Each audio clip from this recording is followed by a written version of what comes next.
Movie शुरू होती है और हमें एक प्रेग्नेंट लेडी दिखाई जाती है जिसका नाम नतालिया होता है और तब ही उसकी डिलीवरी का टाइम भी आ चुका होता है और उस वक्त नतालिया की मदर अलीना भी उसके साथ होती है। नतालिया की तबीयत खराब होना शुरू हो जाती है और उसकी माँ फौरन उसे हॉस्पिटल ले जाती है, लेकिन रात काफी हो चुकी होती है इसलिए हॉस्पिटल में ज्यादा डॉक्टर अवेलेबल नहीं होते। लेकिन वहाँ पर एक नर्स होती है जो उसकी डिलीवरी कर देती है और नतालिया का बच्चा पैदा हो जाता है। लेकिन सब उस बच्चे को देखकर काफी हैरान और परेशान हो जाते हैं क्योंकि उन लोगों को उस चीज पर यकीन नहीं आ रहा था जो वो देख रहे थे, क्योंकि बच्चा पैदा होते ही हवा में फ्लाई करना शुरू हो जाता है। नतालिया भी ये देखकर काफी हैरान हो जाती है और वो अपनी मदर को कहती है कि हमारे यहाँ एक एंजल बच्चे की पैदाइश हुई है। लेकिन नतालिया की मदर एक समझदार और एक्सपीरियंस लेडी होती है और वो फौरन समझ जाती है कि बच्चा अब नॉर्मल है और ऐसा ही होता है कि वो बच्चा विदाउट ग्रेविटी पैदा होता है। वो लोग काफी पुअर प्रोटेक्टेड लोग होते हैं और फौरन हॉस्पिटल को छोड़कर चले जाते हैं, जबकि नर्स उन्हें काफी समझा रही होती है कि अभी उनके जाने का टाइम नहीं हुआ, लेकिन वो उसकी नहीं मानते और अपने घर आ जाते हैं।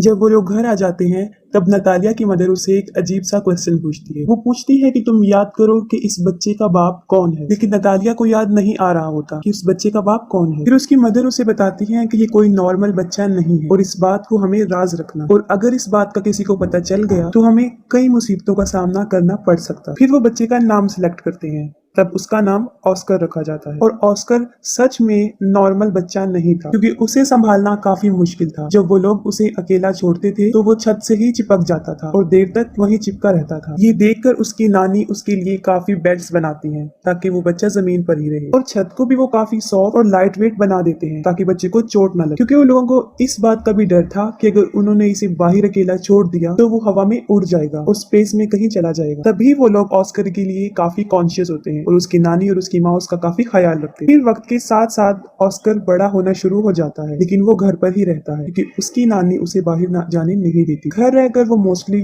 टीवी पर सुपरमैन के कार्टून्स देखा करता था और वो खुद भी ये इमेजिन करता था कि वो भी एक सुपर हीरो है। फिर ऑस्कर कई दफा अपनी मदर नतालिया से ये पूछता है कि वो लोग उसे बाहर जाने क्यों नहीं देते, लेकिन वो उसकी बात को इग्नोर कर देते हैं। ऑस्कर खिड़की से बाहर कई दफा लोगों को देखता रहता था और अपने जैसे बच्चों को भी जो स्कूल जा रहे होते हैं, और हसरत भरी निगाहों से खेलते हुए बच्चों को देखता था और आजाद जिंदगी को बहुत मिस करता था। वो ये सोचता था कि वो शायद हमेशा के लिए यहाँ कैद में ही रहेगा। फिर एक दिन ऑस्कर घर की इस कैद से तंग आकर खिड़की से बाहर जाने की कोशिश करता है, लेकिन उसकी नानी उसको देख लेती है और वो काफी गुस्से में आ जाती है। ये इंसिडेंट देखने के बाद उसकी नानी सारी विंडोज को सील कर देती है और ऑस्कर को समझाती हैं कि वो कभी भी इस घर से बाहर नहीं जाएगा, ना उन बच्चों की तरह जो स्कूल जाते हैं, और वो घर पर ही रहकर पढ़े। ये सुनकर ऑस्कर की मदर काफी गुस्से में आ जाती है और कहती है कि कब तक हम इसको इस कैद खाने में रखेंगे, एक ना एक दिन इसने बाहर जाना है। फिर ऑस्कर की मदर उसके लिए एक जैकेट लेकर आती है जिसकी पॉकेट्स में वो 2 पत्थर रखती है ताकि वो उड़ ना सके। वो अपनी मदर की बात नहीं सुनती और ऑस्कर को बाहर ले जाती है, और साथ में वो ऑस्कर को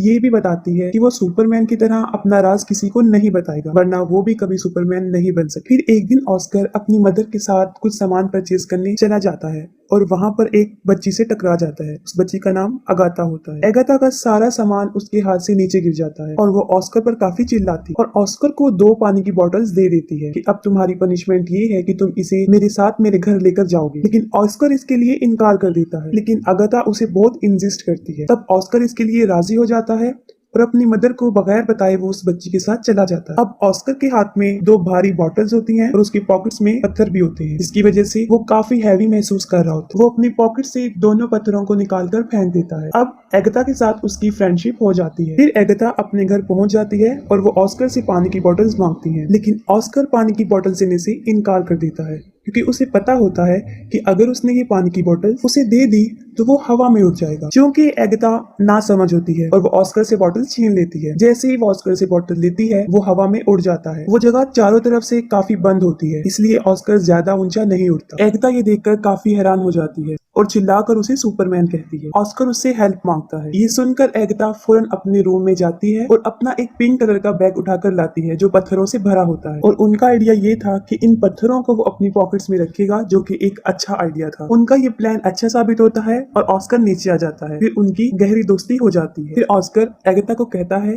कि तुम प्रॉमिस करो कि इस बात को सीक्रेट रखोगी और किसी को नहीं बताओ। और दूसरी तरफ ऑस्कर के गायब होने की वजह से उसकी मदर और उसकी नानी काफी परेशान होती है। वो उसे काफी ढूंढती हैं और वो ये सोच लेती हैं कि वो शायद हवा में उड़ गया है, क्योंकि जो पत्थर उसकी मदर ने उसकी पॉकेट में रखे होते हैं वो उन्हें जमीन पर गिरे हुए मिलते हैं। फिर ऑस्कर उसी बैग के साथ जो एगता ने उसे दिया था घर आ जाता है और अपनी मदर को एगता के बारे में बताता है। फिर उसकी मदर उससे पूछती है कि कहीं तुमने अपना राज उसे तो नहीं बता दिया, लेकिन वो अपनी मदर से झूठ बोल देता है कि मैंने नहीं बताया। फिर ऑस्कर और एगता कई दिन तक एक दूसरे से मिलते रहते थे। फिर एक दिन ऑस्कर की मदर को इस बात का पता चल जाता है कि एगता उस राज के बारे में जानती है। फिर उसी दिन के बाद उसकी मदर उसे एगता से मिलने नहीं देती, जबकि एगता काफी दफा ऑस्कर से मिलने उनके घर पर आती थी, लेकिन नतालिया उसे दरवाजे से ही भेज दी। फिर उन लोगों के आसपास के लोग उन्हें मशकूक निगाहों से देखने लगे, क्योंकि उन्हें ऐसा लग रहा था कि शायद ऑस्कर की मदर और नानी उसके साथ बुरा सलूक करती हैं, तभी वो उसे घर से ज्यादा बाहर आने नहीं देती और वो स्कूल भी नहीं जाती। फिर इस बारे में वो पुलिस को बता देती। फिर अगले दिन पुलिस उनके घर आ जाती है और उन लोगों को वार्न करती है कि वो ऑस्कर को कल से स्कूल भेजें, और मजबूरन उन लोगों को ऑस्कर को स्कूल भेजना पड़ा। फिर ऑस्कर की मदर उसके साथ स्कूल जाती है और उन्हें इस बात का भी ख्याल आ जाता है कि ऑस्कर एक नॉर्मल लाइफ नहीं जी सकता। फिर वो ऑस्कर को ले आते हैं और उनकी आंखें आंसुओं से भर जाती हैं। उसकी मदर इस सारी बात को समझ जाती है और वो घर छोड़ने का फैसला करते हैं। फिर वो अपने घर को छोड़कर बहुत दूर एक जगह पर रहना शुरू कर देते हैं। काफी साल गुजर चुके होते हैं।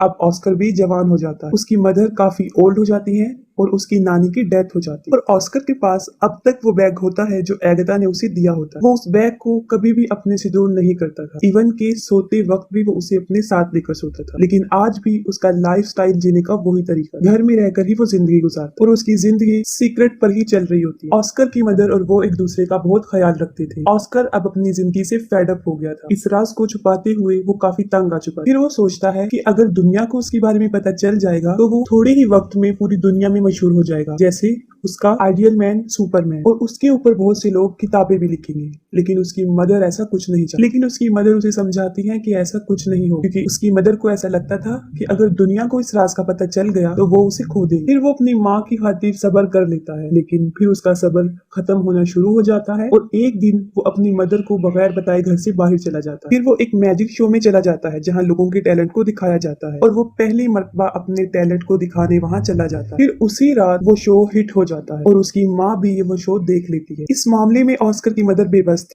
काफी लोग ऑस्कर को टीवी पर देख चुके होते हैं और वो फेमस भी हो चुका होता है। फिर अगले दिन वो एक आदमी जिसका नाम डेविड होता है उससे मिलता है, और असल में वो आदमी कंटेंट एजेंट होता है। वो ऑस्कर को कहता है कि मैं तुम्हारी मशहूर होने में मदद कर सकता हूँ, हम बहुत बहुत बड़े शो ऑर्गेनाइज करेंगे जिससे तुम फेमस हो जाओगे। फिर वो ऑस्कर को एक बहुत बड़ा घर दे देता है जहाँ पर वो रह सके, और उससे कॉन्ट्रैक्ट पर साइन भी करवाता है, क्योंकि ऑस्कर भी मशहूर होना चाहता था। वो दोनों मिलकर बहुत बहुत बड़े शो में जाकर अपनी परफॉर्मेंस दिखाते हैं और रातों रात ऑस्कर भी एक फेमस पर्सनैलिटी बन जाता है, और बाद में ऑस्कर को नाम दिया जाता है द मैन विदाउट ग्रेविटी। वो लोग अपने काम में काफी इंजॉय कर चुके होते हैं और उन्होंने काफी पैसा भी कमा लिया होता है। लेकिन फिर एक दिन ऑस्कर को इस बात का रियलाइज होता है कि जो ड्रीम उसने बचपन में देखा था सुपरमैन बनने का, वो सुपर हीरो नहीं है, बल्कि वो तो एक कठपुतली बन चुका है जिसे लोग अपने एंजॉयमेंट के लिए इस्तेमाल करते हैं। कभी तो लोग उसे फोटोशूट में बुलाते थे और कभी किसी मैजिक शो में। फिर आहिस्ता आहिस्ता उसे ये सब नापसंद होना शुरू हो जाता है। हालांकि उसके ऊपर बहुत सारी बुक्स लिखी जाती हैं, बहुत सारी मैगजीन्स छपते हैं और कुछ ऐसी डॉक्यूमेंट्रीज जिसमें उसकी नानी और उसकी मदर को काफी बुरा प्रेजेंट किया, जिससे ऑस्कर को काफी बुरा लगा। और फिर एक आखिरी शो होता है जिसमें उसे एंजल का कॉस्ट्यूम पहनाया जाता है, जो उसे बहुत बुरा लगता है। वो कहता है कि मैं कोई एंजल नहीं हूँ। उसे काफी गुस्सा आता है और वो शो में ही लोगों को बुरा भला कहना शुरू कर देता है। फिर वो अपनी मदर को कहता है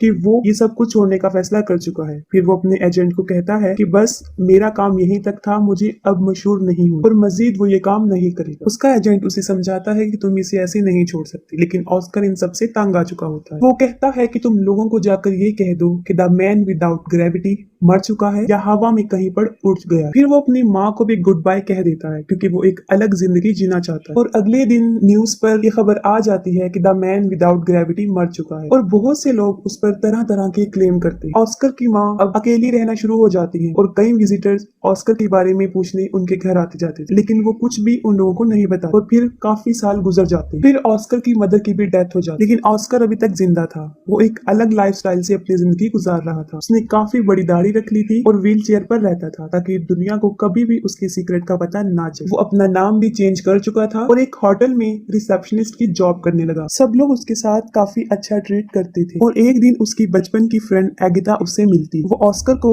उस पिंक बैग की वजह से पहचानती है जो आज भी ऑस्कर के साथ था, जो उसे बचपन में उसने दिया था, और उस बैग की वजह से ही वो जमीन पर रहा और उसकी शादी भी नहीं हुई। वो दोनों एक दूसरे से मिलकर काफी खुश हो जाते हैं, लेकिन एगिता अपनी जिंदगी से सेटिस्फाई नहीं थी क्योंकि अब एगिता का कैरेक्टर अच्छा नहीं रहा। उसका मकसद सिर्फ पैसे कमाना बन गया। वो काफी मरतबा कई मेल्स के साथ उसी होटल में आया करती थी जहाँ पे ऑस्कर था, जिसे देखकर ऑस्कर को बहुत बुरा लगता था। ऑस्कर कई दफा अपने दिल की बात एगिता के सामने एक्सपोज करता है, लेकिन वो काफी बदल चुकी होती है और उसकी बातों को इग्नोर कर देती है। इस बात से साफ जाहिर हो जाता है कि ऑस्कर ने अभी तक उसे अपने दिल से नहीं निकाला। एगिता के बदलने की वजह ये थी क्योंकि उसने काफी दुखों में जिंदगी गुजारी थी और ऑस्कर भी उसे छोड़कर चला गया था। फिर वक्त के साथ साथ वो एक दूसरे को अंडरस्टैंड कर लेते हैं और दोनों शादी कर लेते हैं और फिर उसी घर में रहना शुरू कर देते हैं जहाँ वो बचपन में रहा करती थी और यहाँ पर मूवी एंड हो जाती है।